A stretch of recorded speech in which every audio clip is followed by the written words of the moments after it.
Audience feedback taught me a lot through the making of my film. Questionnaires were useful as they allowed me to get large amounts of information quickly and are easy to analyse with tick boxes, which gave me information to start making decisions about my product. However, yes and no tick boxes doesn't allow people to be a maybe, whereas focus groups with my target audience allow me to get a better understanding of what they like and don't like and allows them to give me more detailed feedback on my product, which is useful. Because I understand the importance of using these different methods, I decided to apply a variety of them to get feedback on my products.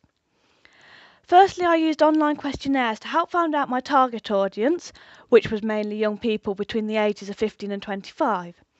This helped me to tailor-make my film to that target audience, which included things such as choosing actors of a similar age, so they could relate to the characters of my film. It also allowed me to make some smaller choices about things like the location of my film and the gender of my characters. Secondly, I spoke to my target audience to understand what they did and didn't like about zombie films, such as location, character, content and plot. However, the main thing that came out of it was they didn't like the traditional campy cartoon zombie and that they wanted something more realistic. So based on that feedback, I adapted how I created the zombie, avoiding green and focusing on a simple white face with black around the eyes. My plot revolved around humans becoming zombie-like due to water contamination, rather than the usual dead coming out of their graves for no apparent reason and chasing after people.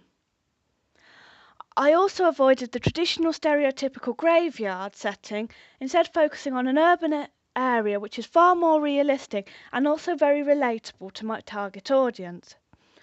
I also used an atmospheric music score, which when combined with the handheld camera work, drew the audience in and made them feel as if they were in the film rather than just watching it, which increases the fear factor.